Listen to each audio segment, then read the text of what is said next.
Hello gamers, welcome to another episode of Who the Hell Asked This Catboy to Talk About Philosophy. Today's topic, free will. I've thought a lot about free will, and the more I think about it, the more I realize I'm not sure I even know what people are alluding to when they say free will. Like, is it, what, the ability to make decisions? Because those decisions are just made with your brain. I guess you could sort of call that free will. But I personally define true free will as the belief that you could have potentially made a different decision than the decision you ended up making at a particular point in time. And I think a lot of people think of it like that as well. I see people latch onto the idea of free will specifically in opposition to determinism, aka the belief that things could have only ever played out the one single way. And honestly, I don't know what these people have against determinism. What did determinism ever do to you? I mean, it caused you to click on this video, which I suppose you may end up regretting for one reason or another, so is that where your beef is? You don't like the idea of your poor decisions being inevitable? Because personally, I actually find that reassuring. Let me explain. This is going to get potentially uncomfortable for some of you. It was for me too at first. You might be tempted to reject these ideas out of sheer principle. You might find the idea of an unchangeable future to be utterly crippling to your sense of purpose and self-worth, but I think these sorts of reactions are perhaps unwarranted. I think we as a culture have sort of tricked ourselves into thinking we need free will, that we're somehow better than the natural forces of the universe and are somehow immune to their influences, and it's like, I don't know, man. The natural forces of the universe created bumblebees, and I wouldn't even know how to begin inventing something as good as that, so how could I possibly think of myself as being better than nature? Better than the most powerful force in the universe? No, I'm actually pretty cool with leaving my fate in the hands of the cosmos. In a sense, I mean. I know it's very easy to hear something like that and assume I'm just thoughtlessly floating through life without a care in the world, but I got cares. Lord knows I got cares. I am constantly overanalyzing and overplanning and doing everything in my power to try and have my life go the way I want it to. But I don't consider that to be free will, I just consider it to be my brain doing its job. The idea of no free will is one of those things that seems scary at first, and then it gets scarier and scarier the more you think about it, and then one day it feels so scary that you don't even know how you can justify continuing to exist in a world that feels so empty and pointless, and it haunts you in the back of your mind month after month after month until eventually you realize it's actually fine. Or at least I realize that. And I'd like to explain how I got here to anyone struggling with this topic. This is not a problem with tracking, by the way, my hands are actually just this shaky. First, the basics. This is all going to sound very raw and clinical, maybe even a little edgy, but we need to establish some fundamental truths about reality for which we can all agree on. I'm an atheist, but I encourage you to hear me out even if you do believe in a higher power, because I don't think anything I'm about to say is necessarily incompatible with a spiritual worldview. Unless your worldview involves the belief that some souls are inherently good and some are inherently evil, in which case, I'll get to that. But anyway, I'm going to use the terms soul and consciousness interchangeably because both ideas represent your subjective experience of existence and are both often thought to be a mechanism allowing for free will. So right off the bat, let's make sure we know what we're talking about here. A really long time ago, a fuck ton of particles shot out from the Big Bang and spent several billion years bumping into and reacting with each other in various ways according to the laws of physics. Eventually, some of these particles collected together into the shape of the Earth, and some of the Earth particles collected into the shape of your body. I'm going to go into more detail about this in a future video on consciousness, but to summarize, your body is essentially an unfathomably complex machine that the universe incidentally created as an inevitable result of physical forces interacting with each other in measurable and predictable ways. I probably just lost the viewership of anyone who thinks God made the Earth a few thousand years ago, but like, I'm sorry guys, but the Earth just isn't that young. Have you seen this guy? Have you seen this guy? No, because he lived hundreds of millions of years before us, and we know this for a fact through fossil records and carbon dating. And thank God, because I wouldn't want to be caught dead living on a planet that never evolved an Anomalocaris. The Garden of Eden's cool and all, but where is Anomalocaris in the Bible? I do not see him. You know, actually, the Garden of Eden represents a pretty good opportunity for me to get to the point I'm trying to get to here. Okay, so this is Eve. Eve is a biological machine designed to perform a variety of functions such as walking, preserving itself via energy consumption, reproducing, and occasionally exploding its own appendix for some reason. She also has a brain, which is notable because it allows her to analyze her environment, process stimuli, and make decisions. Very powerful abilities, but remember, These are all aspects of her physical design. Her legs are able to move because she has a bunch of stretchy red tissue inside of her that is able to contract and loosen itself in order to pull or push around various body parts. She gets hungry because her empty stomach sends a signal to her brain, a physical signal, a collection of energy waves that elicits a mental response upon reaching their designated receptors. I know Genesis didn't mention any of that, but if you are of the belief that God designed the human body, well, this is how he made it. It does what it does thanks to physical and mechanical processes, molecules, chemistry, and physics. For everything. For moving, for seeing, for talking, and for thinking. You see, Eve uses her brain to think, but her brain is just as physical as the rest of her. She's able to make decisions because her brain cells communicate to each other and reach consensus based on how they process internal and external stimuli. And if you really stop and think about that, you could be done with this video right now. You'll understand why eating that apple was no true sin. You'll understand the physical impossibility of sin itself. Could you take a look at me? And I bet, and I bet, and I bet, and I really that. People think their brains are special.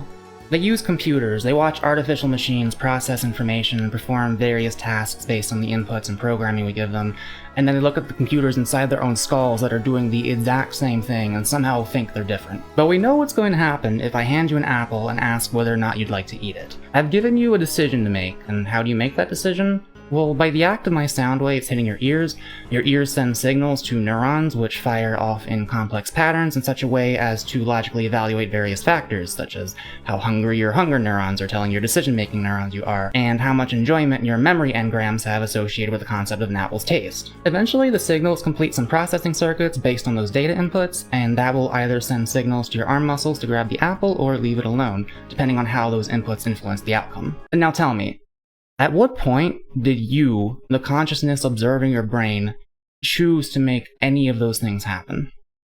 In what way are those signal bounces fundamentally different than the bouncing of billiard balls, inevitably barreling toward various locations based on the input of the pull cue setting off a process of Newtonian physics? Let's go back to Eve. The girl has been alive for like 3 minutes, and already a snake comes along and tries to convince her to eat the apple. Because she's never had to deal with anything like this before, she lacks the cognitive skills necessary to realize it's a trick. This is not some fundamental failing on her part, she literally never had the chance. So the snake spoke to her. Sound waves shot out from its mouth, forced their way into her eardrums, and set off a chain reaction of neural activity that was no less beholden to the deterministic forces of physics than a pool table. And when the woman saw that the tree was good for food, and that it was pleasant to the eyes, and a tree to be desired to make one wise, she took of the fruit thereof, and did eat. There was no avoiding it. She processed the information, it made sense to her because of personal circumstances she didn't choose to find herself in, and she made the decision that seemed most rational at the time. Blaming her for her ignorance would be like blaming a calculator for giving you an incorrect answer when you failed to even type in the full equation. It'd be like blaming a domino for knocking over another domino. That's weird, right? I mean, if you accidentally set off a chain of dominoes before you finished setting them up, you wouldn't get mad at the laws of physics, would you?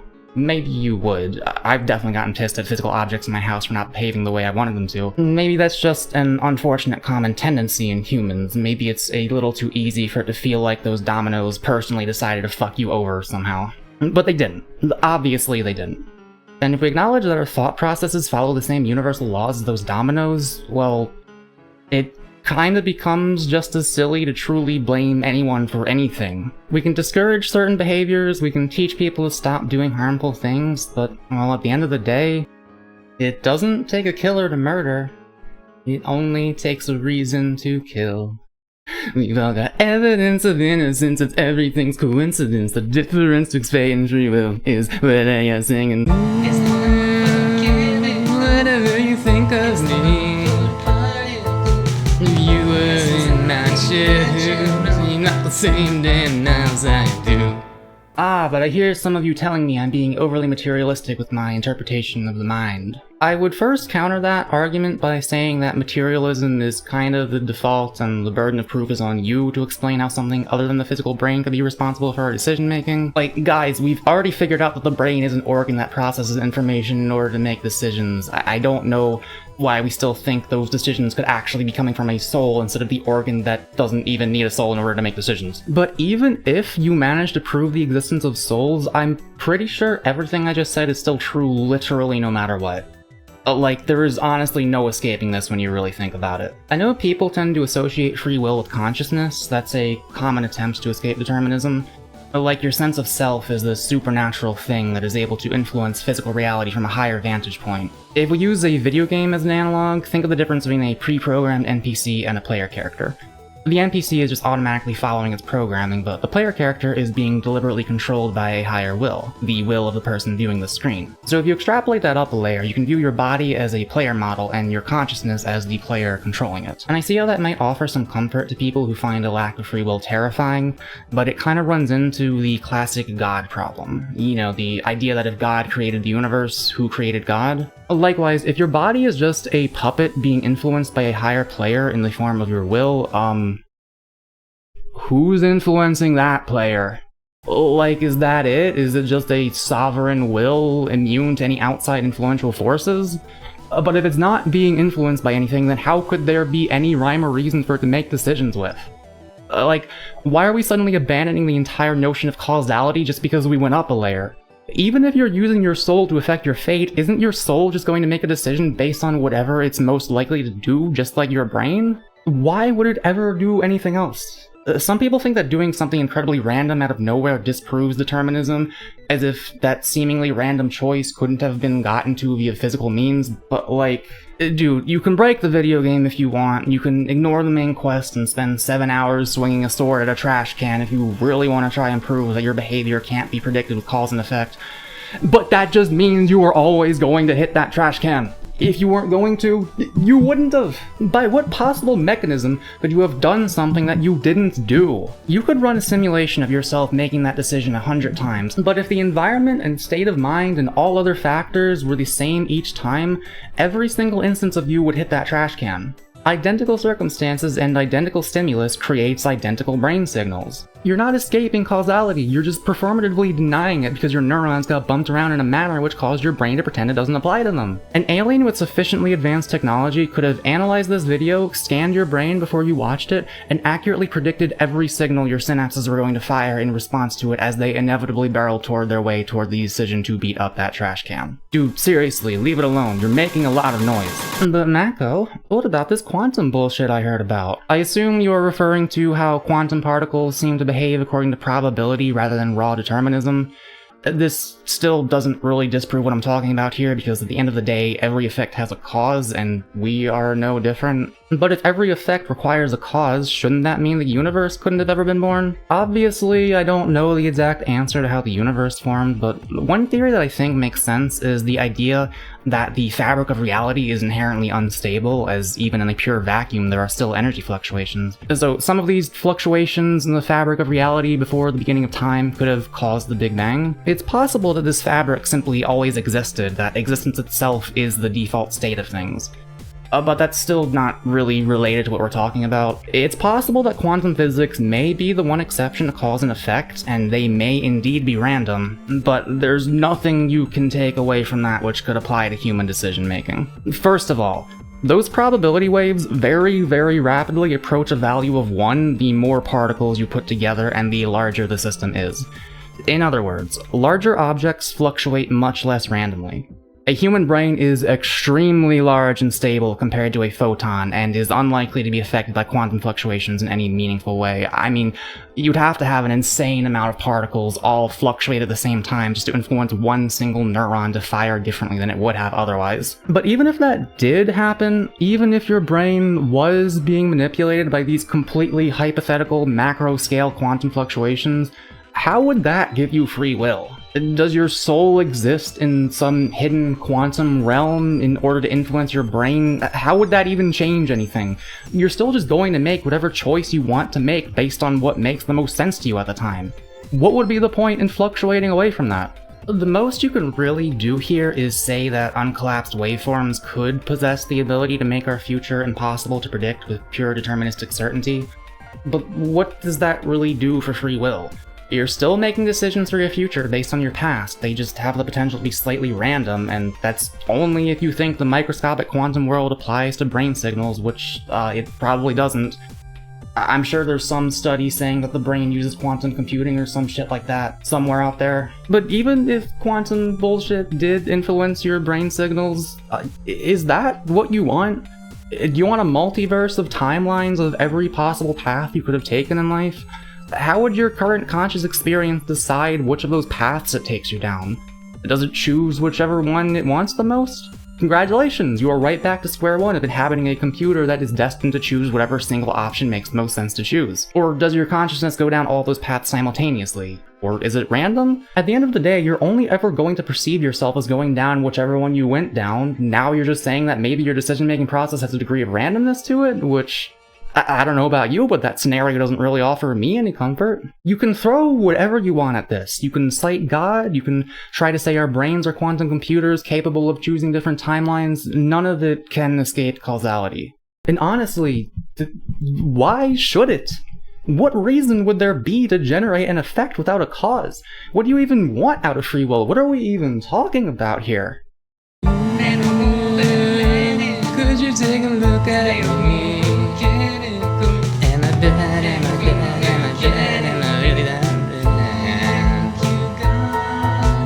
Okay, my finger tracking stopped working, so I guess my hand is just in this position for the rest of the video. If you're still holding on to the idea that you possess some metaphysical ability to make choices that can defy the influence of the universe, just answer me this. How would any decision-making process even work if those decisions aren't being made in response to various internal and external influences? How would those decisions even be formed, and what rhyme or reason would they have to exist? I'd love to hear ideas, because so far all I've ever heard has been, some people just do this stuff and other people do different stuff because it's just what they do. And that's a bad way to think about people, because now we're in essentialism territory. I'm saying it. Oh, I'm saying it! Believing in free will is problematic. Laugh at me if you want, reject me if you will. I am genuinely confident that as long as society continues to become more accepting and empathetic, the people of the future will agree with me on this one. You got two options here. Option 1. People are mechanical processes destined to make whatever choice makes the most sense to their neural circuitry at the time. Option 2. There's something inside of everyone that allows them to make either a good decision or a bad decision, and good people make a lot of good decisions while bad people make a lot of bad decisions. We've already talked about option 1, so let's discuss the second scenario. Why did this person commit this crime? Because they're just bad. This is an incredibly harmful mindset that has been ingrained in our culture for thousands of years. It's how certain religious people justify the supposed righteousness of condemning someone to burn in hell for eternity. They don't view sin as something that happens as an inevitable result of a sinner's life circumstances. They think of the sinner as having willingly chosen to be evil. The people who are burning in hell deserve to burn because they chose to be bad even though they could have been good. But here's a question.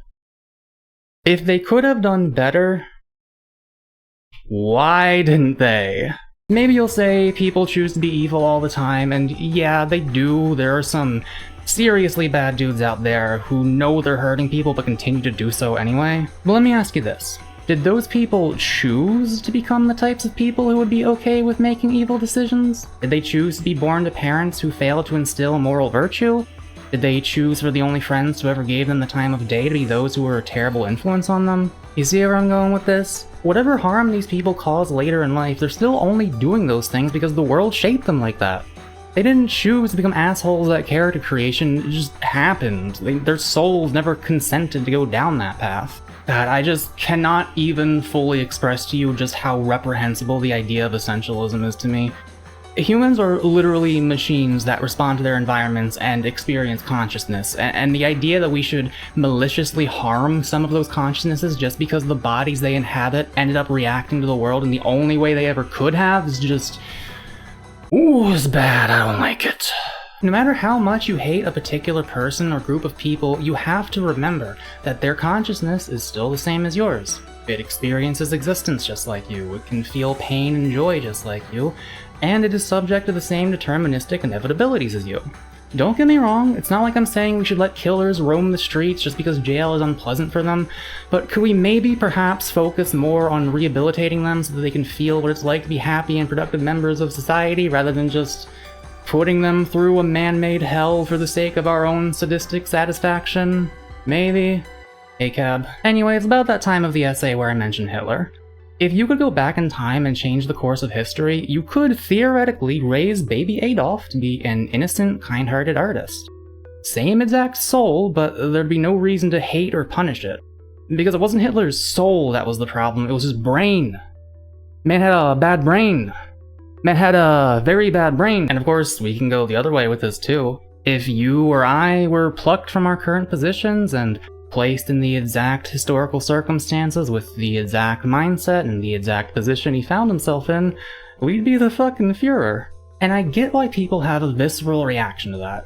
It's like, what, Mako? You saying I'm no better than Hitler? No, I'm just saying it wasn't really up to you that you turned out better than him. Or rather, it wasn't up to your soul. You can still take credit for all the work your brain is doing every day it doesn't start a Holocaust. I know that can require a lot of effort for some people, and that effort should be encouraged. What I'm trying to get at here is, you can blame the character, but not the player controlling the character. That sounds intuitively backwards now that I say it out loud like that, huh?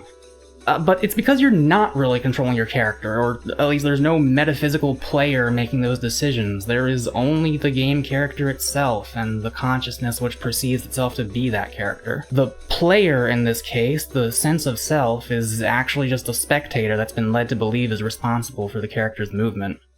Falling for the oldest trick in the book. Your big brother handed you a controller that wasn't even plugged in. Whatever you think of me, if you were in my shoes, see you wear the same size as you. And when I think about that, I remember why determinism can be so scary for people. If you're used to the idea of free will, you probably view the future as a series of possible paths to walk down when really there's just the one path you are always going to take. And when you realize you have no choice but to walk this timeline, you can start to feel trapped, like you're handcuffed to the seat on a roller coaster you never even chose to get on. But here's the important part. Here's what I find reassuring about all this. Just because your consciousness is unable to influence your path, doesn't mean your brain is unable to. The number one argument I hear in rejection of determinism is not a logical denunciation of it, but rather the more spiritually inspired assertion that it discredits good people and gives bad people a pass because nobody ever actually had a choice to do good or bad. It completely blows the entire idea of deserving heaven or hell out of the water, which, I mean, yeah. Because if you for some reason think bad people deserve to burn in hell for all of eternity like some kind of fucking psychopath, well, determinism completely invalidates that. You're telling me that just because someone was born on the wrong side of town, was raised by parents who never instilled any moral virtues in them, and ended up doing some evil shit due to the mind they had no choice but to develop given their circumstances, they now need to burn? You're forcing someone onto a roller coaster that has a victim tied to its tracks and then blaming the rider for killing them. And I get it. The idea that Adolf Hitler couldn't have actually avoided doing what he did, the idea that the consciousness seeing out of his body was spiritually innocent, I mean, Christ, that's a hell of a thing to accept. God, Attack on Titan was a good show. I feel like I should put a disclaimer here, considering that Hitler line was probably the spiciest thing I'll ever say. I just want to reiterate that I am simply saying that every life is fundamentally innocent, and that means every life, which necessarily includes history's greatest monsters. I know the following statement has become somewhat controversial these days, but I do think Nazis are bad. That is all. And on the flip side of that, it's like, hang on, am I even allowed to be proud of myself whenever I do something good? Wasn't I always going to do that good thing no matter what? I mean, I personally have had to go through some serious shit to escape the downward mental health spiral I was on during this decade. It was the hardest thing I've ever done in my life, and it certainly felt like I had to work for it rather than it being a mere inevitability, so do I not get any credit for that? Well, yes and no. I don't think I had any choice but to get here, but that doesn't mean I didn't still have to work for it. The effort was still real, even if it was predestined. The pain I had to go through was still real. So I absolutely still think it's worth celebrating the fact that I made it through that tunnel, even if the tunnel was a completely linear path. I can't give my consciousness credit for making the right decisions, but I can give it credit for bearing the brunt of all that suffering. And I can give my brain credit for having been forged strong enough that it was able to calculate everything it needed to calculate in order to get me here. Does that make sense? Maybe it doesn't entirely. I mean, a belief in the lack of free will doesn't suddenly break the illusion of free will. The entire center of my consciousness still exists within that illusion. I actually wonder if the illusion of free will might in fact be the entire point of the sense of self that the brain creates.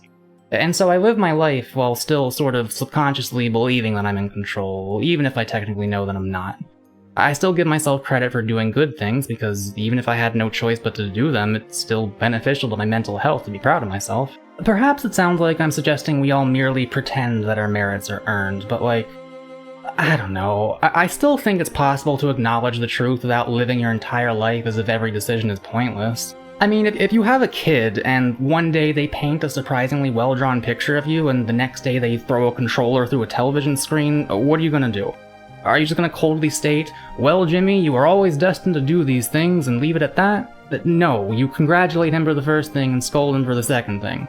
Obviously. You still have to treat people as if they're capable of making decisions because, like, they are? They're still computers capable of learning and processing information differently, it's just that their decisions are inevitable.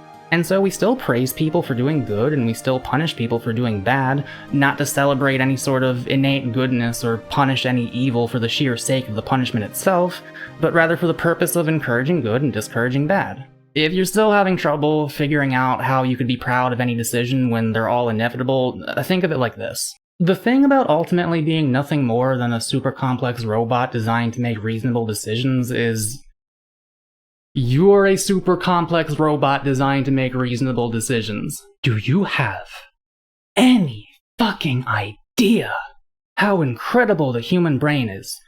It ain't perfect, but good God. This planet spent hundreds of millions of years programming organic computers to be able to inhabit their environments as successfully as possible.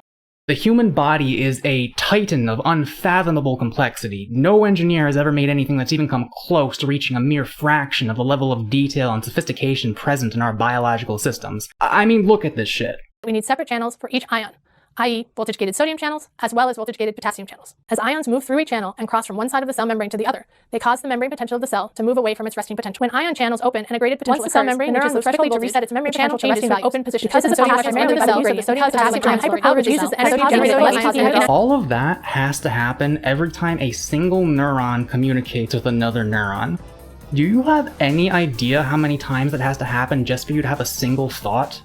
I mean, I don't, but I imagine it's a lot. My God, the sheer complexity of the way all those neurons are connected to each other. There are 86 billion of these things all wired up to each other in such an advanced way as to shape our conscious perception, store up to 2.5 million gigabytes of information. We are talking about a level of sophistication that's only possible when your creator is not a scientist who spent a few years of hard work creating you, but an entire planet that spent a few billion years of hard work creating you. This shit is peak. Your body and mind are an absolute marvel of natural engineering. Our reality has allowed for the genesis of life from otherwise unremarkable bits of matter, and after billions of years of evolution, a human was born destined to walk the path you are now walking. This human was forged flawed enough to commit every mistake you've ever made, but at the same time, it was forged resilient enough to still do every bit of good you've ever done despite everything that has gotten in your way. Think about how hard it's been to get to where you are right now, and tell yourself you don't deserve any credit for it just because it was predestined. You do. Because even if we're all just on a roller coaster, this is a bumpy-ass roller coaster, and we've still endured it. Every day we continue to ride this ride, we are proving the indomitability of the human spirit. And that is something that I think is worth being proud of, regardless of whether or not it was inevitable. So take solace in that. And ask yourself, do you really need free will when the organ responsible for your decision-making is the most advanced computer in the entire known universe? I mean, what more do you want? Would you rather have the ability to make decisions that don't seem like the best idea at the time? That would seem rather silly. Oh, and by the way, it certainly warrants mentioning that a belief in determinism can actually do wonders for your sense of self-worth. Believe me, my life has not gone anywhere near as optimally as I wish it did, and there are all sorts of decisions I made that led to things being worse than they would have been if I had made different decisions. But I know I ultimately had no choice but to make them. I still take full responsibility for them, I still learn from them and strive to do better, but that's all I really have to do. I don't have to feel ashamed of myself, I don't have to regret the past. It's easy to imagine a timeline where things went better, and it's easy to feel like I could have avoided ruining years of my life if I had just walked that path instead, but that timeline doesn't exist. There's no reason to long for it. This is simply the hand I've been dealt, and I accept that. So don't put all the responsibility on your sense of self. You're gonna make mistakes in life due to incomplete understanding of your environment or suboptimal thought processing techniques, just like Eve when biting the apple seemed like a good idea at the time. But making poor decisions in life doesn't mean your soul is rotten, it just means your computer needs a tune-up. Just use your brain to the best of its abilities and let your consciousness enjoy the ride. You'll probably be fine. The fear that you might not be fine is a symptom of your desire to be fine, and you're already programmed to achieve that desire through whatever means you deem best. So you're good. You're going to do your best, whatever that might look like. Of course, not everyone is destined to live a happy life. There are some really unpleasant environments you can end up getting born into, and some people spend their whole lives in misery simply because they had no means of doing any better. I understand why determinism can seem like a nightmare in that context, but we've already known these people have been suffering, and if we just took a moment to stop blaming them for failing to pull themselves up by their bootstraps, we might actually start to think about helping them out. That's the thing about determinism. People hear it and they think, oh, I'm just gonna do whatever because I'm destined to, and they think it means you can just be an asshole. But it's like, hey dipshit, your brain is still capable of realizing how fucking stupid that decision is. You're probably destined to not be an asshole, or, well, if you feel your timeline may be headed dangerously close to that perceived inevitability, then that's just all the more reason for me to convince your neurons to do the right thing. Because no, determinism shouldn't make you an asshole. It should do the opposite. It should make you realize that every other person out there got where they are now because they never could have avoided it. And if you can grasp that, you unlock a whole new layer of empathy for every form of life capable of conscious existence. You stop thinking that your cat is intentionally being an asshole and tearing up your furnitures because he's awful, and you instead realize you need to train him better. You stop seeing your problematic child as a failure, but rather a confused soul in need of some guidance. You stop viewing criminals as thugs, you start viewing them as desperate people who the system has failed, and you then strive to improve the system. And it totally obliterates your ability to enjoy the Darwin Awards, because you know no person or animal could have actually avoided the situations their poor choices led them to. At the end of the day, the universe is a physical system, and we are components of that system. We aren't agents of ethereal will where every wrong choice reflects poorly on the nature of our souls. We are simply observers of biological machines in motion. And I really think we should reflect on that before judging the theoretical souls of any machines that happen to end up poorly programmed. It's really not that fucking complicated, dudes. I don't know why people are struggling with this. So if you wash your hands of where you've been until you flood the second floor, nearly filled your skeletons but still can't shut the closet door. The only ones in need of love are those who don't receive enough, so evil ones should get a little more. Shoutouts to Will Wood. The song I've been covering throughout this video is called Laplace's Angel, and it perfectly encapsulates what I've been getting at here. That guy is probably my favorite lyricist in the world. Anyway, I hope you learned something from this video. I'm pretty sure I'm right about no, actually, I'm 100% certain. It just doesn't make any fucking sense. Asking if true free will exists is like asking the color blue if it's okay to microwave a turkey inside a pair of boxer shorts. Like, what the fuck are we even talking about here? It's a question we tricked ourselves into thinking needed to be asked, and is immediately found to be impossible upon employing the most basic logic of cause and effect. All that said, though, maybe you're just built different. Oh, and for the love of God, just... Okay, so someone once left a comment on a video of mine where they basically asked, how can someone decide to change their mind about something or take their life in a better direction if free will is an illusion? And I had better not see anything like that under this video. Motherfucker, you are still capable of thinking, and if determinism inspires you to abandon your intellect and just do whatever is easy and familiar every day, that's a problem with your software, not determinism. You will require some form of stimulus to make the decision to change, but that stimulus can come internally. Let my words remind your software of its ability to decide things. Your brain makes a decision every time you move a muscle. Don't let it trick itself into thinking it can't do anything difficult just because you watched a VTuber expose its physical nature. Okay? Understood?